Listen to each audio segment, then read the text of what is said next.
Welcome to week 5. We're going to be talking about the subarctic natives this week.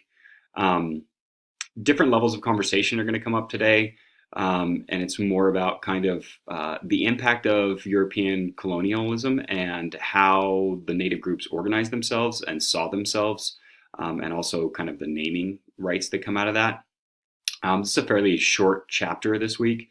Cree are the only ones that I'm asking you to kind of look up and explore on your own. Now, remember, some of your quiz questions or midterm information could come out of these case studies that are at the end of every chapter. So be sure that you really, really focus on those. Like I said, prior to that, the general overview of these different regions, I go in pretty detail on.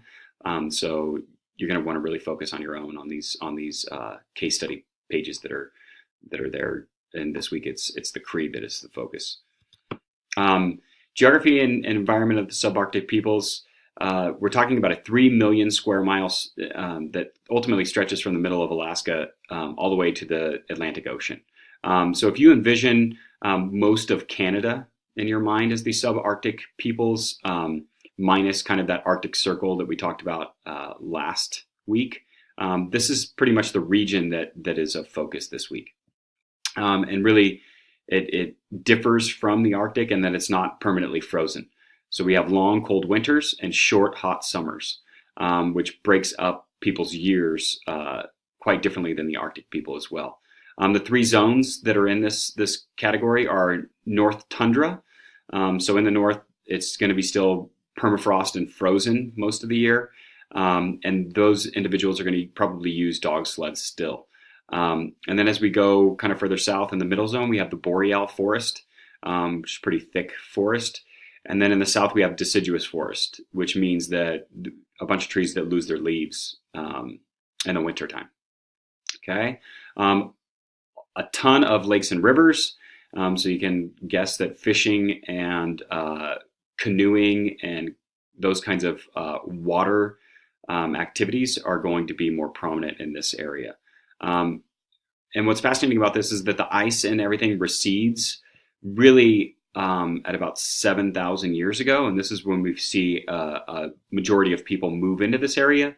Now, it does look like there were some people there before that with different languages, but really nothing is known about these individuals and who were replaced.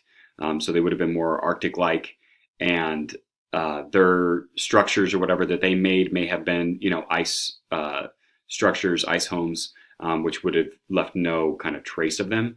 So really, really hard to archaeologically kind of date these individuals that were here prior, and hard to know what they kind of how they lived. So the history, again, I kind of talked about this just a second ago about the archaic people being there 9,000 years ago, really hunting sea mammal life. And this would be very similar to the Arctic. Now, remember, the Arctic is going to recede back to where it is currently, or even a little bit larger, due because we are having some melting occurrences now. So sea mammal hunters established themselves on the eastern coast of this subarctic region. So if you think of New York all the way up to Maine, and you go further up to Nova Scotia, Newfoundland, those kinds of areas, that's where you're going to see these groups of people. It looks like the Algonquian groups moved north from the eastern U.S. So again, think New York, that area. Those individuals are going to move north as the ice recedes and kind of opens up the forest lands, and then thaws enough to have rivers and lakes. The Athabascan groups are going to move west and north, okay, at 7,000 years ago. So these groups kind of coincide, and these are the dominant language groups. By the way, Algonquian and Athabascan are language groups, and that's how we're kind of putting general spheres of cultural influence in this area is definitely through language. And again, these groups of people, if you recall, had kind of derogatory terms for the Eskimos and Inuits up north. They called them raw meat eaters. So again, they were probably not as exposed to those Arctic peoples early on, right? So when they got up there, they saw them as very different. So you're going to have some interesting melding and contact kind of phenomenon in that way. European contact and ethnography. Again, Norse contacted 1,000 years ago. And we're talking about Leif Erikson here.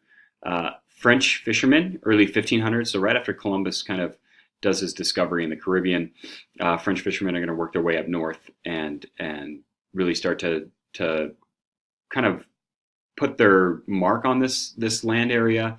The fur trade becomes gigantic for Russia, the French, and eventually the British, and it is absolutely going to change these natives' lives.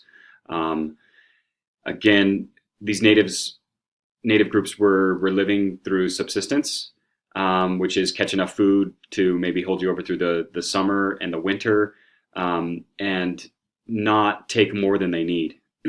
Now, what the fur trade does is turns their lives into a market-run economy. So much so that now you're killing everything for fur and you're selling it. Now you have to buy food instead of actually having the food that you normally did. You become sedentary. You tend to not move around as much. It changes kinship structures.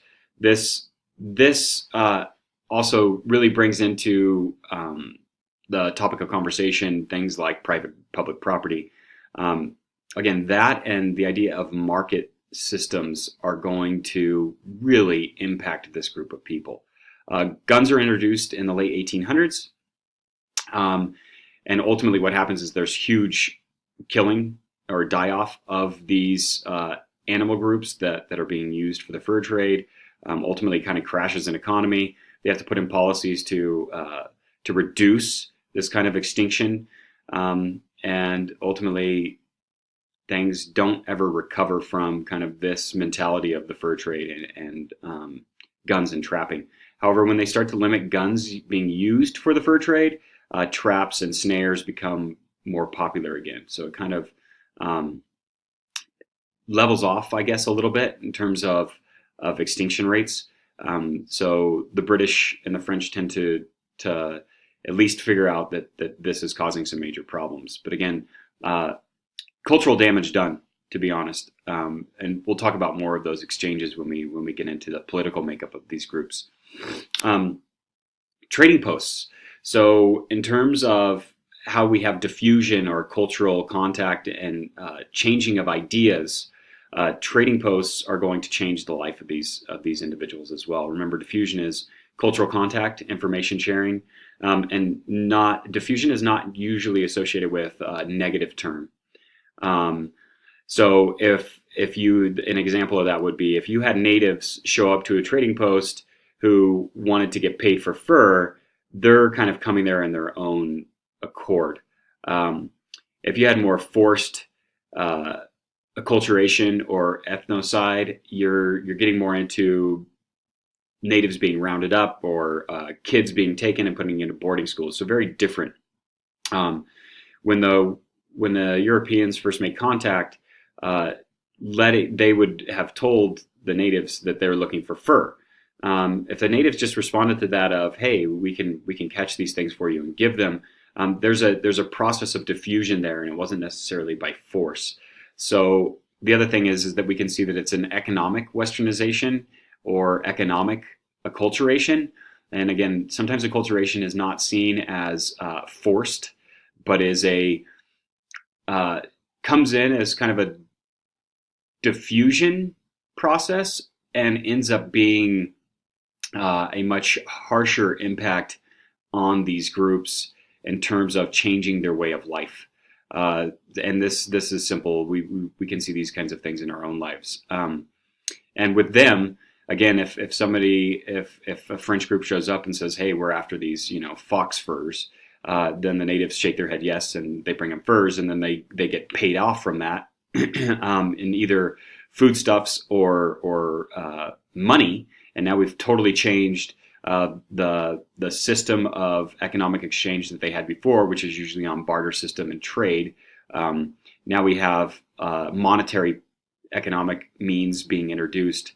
And again, not always was this forced or kind of seen as super negative, but definitely had a slow economic impact on changing these individuals' lives and the way that they operated.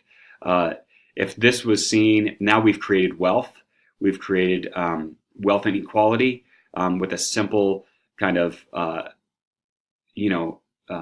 economic input, right? Smallpox and TB, tuberculosis, do wipe out some of these groups. They decimate some of these groups. Again, your book talks about how spread out these groups are. So in the end, they're not as affected by smallpox and some of these other diseases as some of these more close-knit native groups, like the Iroquois and the tribal level groups that have more personal contact and are not so spread out. So the subarctic and Arctic actually fare much better than the southern groups, and it's probably why you see a lot more native groups in terms of numbers, population in Canada and the Arctic areas. As far as ethnographic research, this is a major point of what we're going to kind of discuss today. There's not much major ethnographic research until the 1900s, and really we don't get it until we get Speck and Turner doing 1920s and 30s. The subarctic group of people, studying them from an anthropological perspective, remember, anthropology in the late 1800s was very ethnocentric. You had Morgan kind of saying, oh, well, these groups of people are savage. Now, on the other side, Morgan did do some important kinship studies, but there was a perspective that ultimately these groups were going to change to become civilized, or there was a certain perspective of survival of the fittest, social Darwinism thought behind either they change or they don't and they die off. And this was kind of the going thinking before we get really into Boaz's cultural relativity and not judging other groups based on our own bias. And Speck and Turner are kind of going to be more along those lines. However, contact and damage done. This is the issue.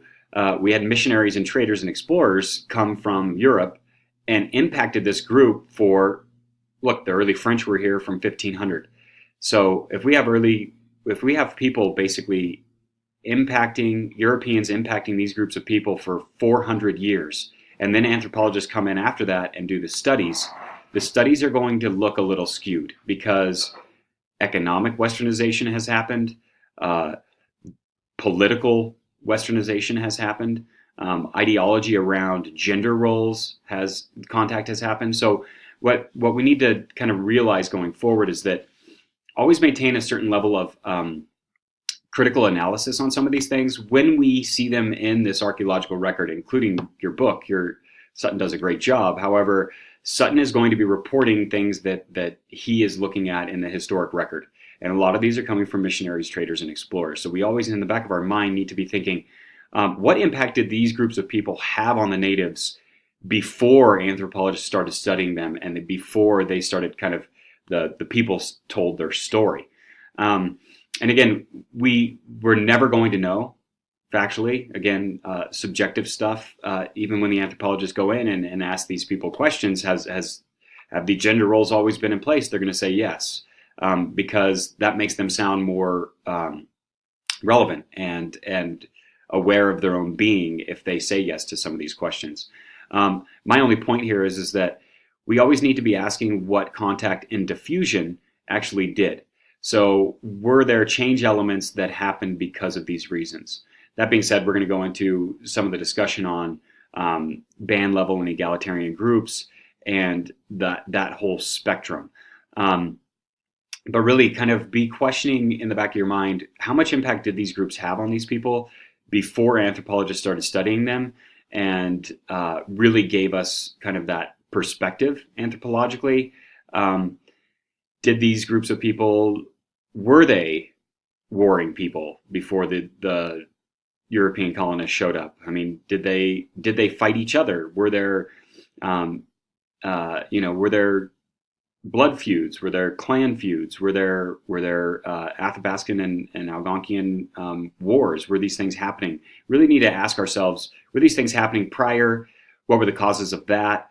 Was it that the group had already kind of organized in this set way? Or did the influence and diffusion of 400 years of European contact help with this?